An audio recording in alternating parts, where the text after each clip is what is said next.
नमस्कार मंडळी. आधी ट्युशनला गेला आहे आणि तो 6 वाजता येईल आणि आलं की त्याचं असं होतं की मम्मी काहीतरी खायला दे, काहीतरी खायला दे. मी स्नॅक्समध्ये खाण्यासाठी एक डिश बनवते आज, तुमच्यासोबत शेअर करते. पाणी इथे गरम करायला ठेवलं आहे. मी सोयाबीन वापरणार आहे यासाठी. मी बनवत आहे टिक्की, जसं आलू टिक्की वगैरे असते ना त्याच टाईपमध्ये, पण त्याच्यात बटाटा न घालता वेगळ्या थोड्या पद्धतीने. तर हे एवढे सोयाबीन मी घेतलेले आहेत. आता पाणी गरम झाले, त्याच्यात घालून घेऊया.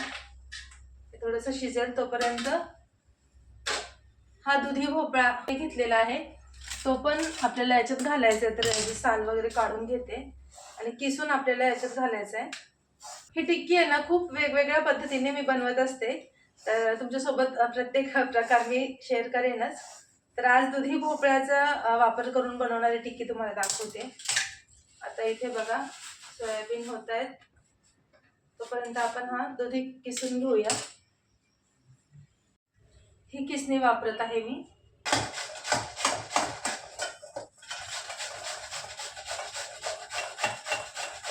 याच्यात तुम्ही हवं तर बाकी व्हेजिटेबल्स पण ऍड करू शकता, गाजर वगैरे.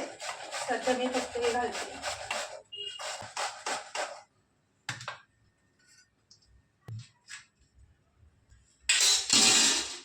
हे घेतलेलं आहे मी दुधी किसून.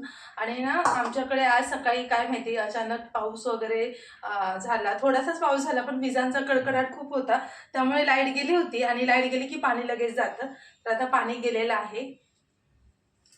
तुमच्याकडे पण पाऊस झाला का मला सांगा कमेंट करून. आणि एप्रिल महिन्यात पाऊस पहिल्यांदाच पाहिलाय मी तरी. आता आपण याला शिफ्ट करूया इकडे. आणि आपल्याला बेसन पीठ पण भाजून घ्यायचंय, ते भाजूया. बाइंडिंगसाठी मी बेसन याच्यात घालणार आहे, पण हे ना थोडंसं भाजून घ्यायचं, अदरवाईज ते असं कच्चं राहतं ना. एकदम पण तुम्ही थोडंसं असं भाजून ठेवू शकता, म्हणजे रोज रोज भाजायची गरज नाही. तर मी थोडं जास्तीचं आज भाजून ठेवते. एकदम लो फ्लेमवरती आपल्याला भाजायचे, जसं आपण रवा भाजतो तसं. आता जेव्हा बेसनाचे लाडू करतो ना आपण, तेव्हा त्याच्यात तूप देखील घातलं जातं. आता आपल्याला तूप नाही घालायचंय, फक्त असं सुकं बेसन असं परतून घ्यायचंय थोडं. पीठ भाजते, सोयाबीन पण होते, तोपर्यंत काय करूया, दुधीमधलं थोडं पाणी आहे ना एक्स्ट्राचं, ते काढून घेऊया. पिळून घ्यायचंय. हे बघा,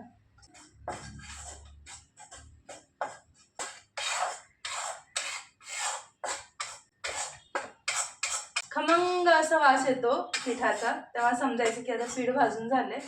आता हे ऑलमोस्ट झालेलं आहे. गॅस बंद करूया. आणि हे सोयाबीन पण आपले शिजले, तर हे पण मी ह्याच्यातलं पाणी काढून घेते. आता हे गरम आहेत, पण याला पण आपल्याला पिळून ह्याच्यातलं एक्स्ट्रा पाणी काढून घ्यायचंय.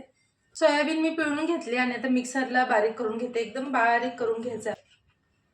हे बघा, एकदम बारीक करून घेतलंय. आता हा जो दुधी घेतला होता आपण, याच्यात घालूया सोयाबीन.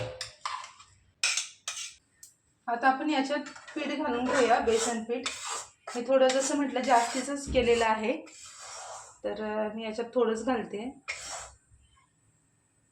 बाकी मी ठेवून देणार आहे असं. त्यानंतर याच्यात घालूया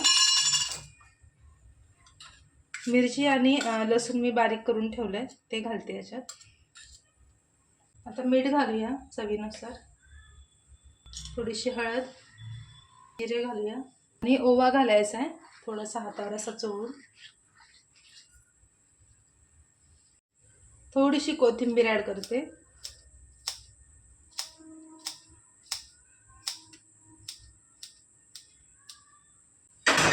इथे मी तवा पण गरम करण्यासाठी ठेवते. हे सगळं मिक्स करून घ्यायचं आपल्याला. याच्यात लक्षात ठेवा, अजिबात पाणी ॲड करायचं नाही, कारण आपण दुधी घातलेलं आहे ना, त्याला पाणी सुटतं, त्यामुळे एक्स्ट्रा पाणी घालण्याची गरज नाही आहे. आता मी हातानेच हे मिक्स करते. इथे तवा गरम झालेला आहे, तेल घालून घेऊया याच्यावरती. आता याच्या अशा एक एक टिक्की बनवून तव्यावरती आपल्याला ठेवायच्या. असं गोल करायचं आणि थोडंसं असं त्याला प्रेस करायचं. हे बघा, टिक्की बनली आहे.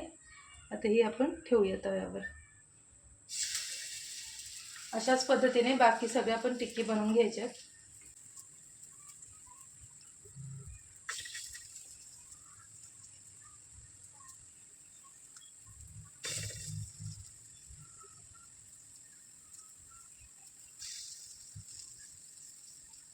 हे पहा सगळ्या टिक्की मी ठेवलेल्या आहेत तव्यावरती. आता याला आपल्याला थोडंसं तेल वरून पण घालायचं आहे साईडने थोडंसं.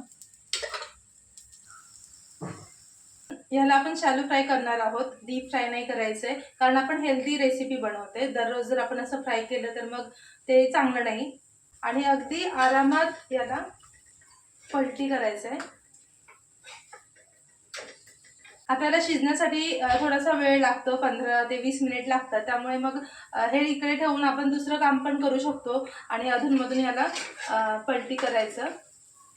कारण जर आपण असंच त्याच्याकडे पाहत राहिलो ना तर ते लवकर होणार नाहीये. त्यामुळे हे शिजतंय तोपर्यंत एखादं आपलं दुसरं काम आटपून घ्यायचं. भांडी घासायची असतील, काही करायचं असेल तर.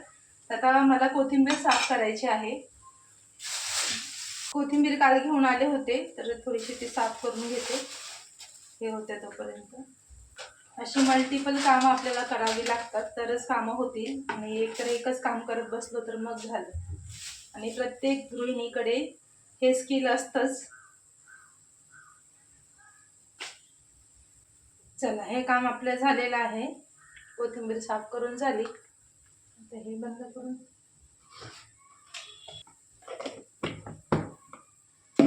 टिक्कीचं बघूया काय झालंय.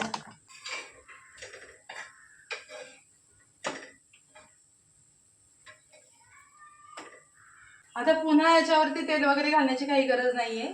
जेव्हा हे एकदा व्यवस्थित पलटी व्हायला लागले ना की पुन्हा तेल घालायचं नाही. तर हे आवडून घेते बाकीचा पसारा. आता हे पहा, नेक्स्ट टाइम जेव्हा करायचं असेल ना तेव्हा एवढं पीठ बस होईल, परत भाजायची गरज नाही. गरम इतकं होतंय आणि मी फॅन बंद केलाय कारण की आवाज येणार नाही म्हणून. मोस्ट याला होण्यासाठी ना 15-20 मिनिट 25 मिनिट पण लागू शकतात. जेव्हा हे असे क्रिस्पी होतील ना छान, तेव्हा मग आपल्याला गॅस बंद करायचा आहे.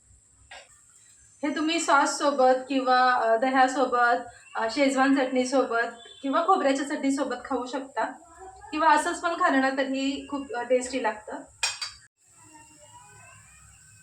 टिक्कीज रेडी आहेत, काढून घेऊया आता.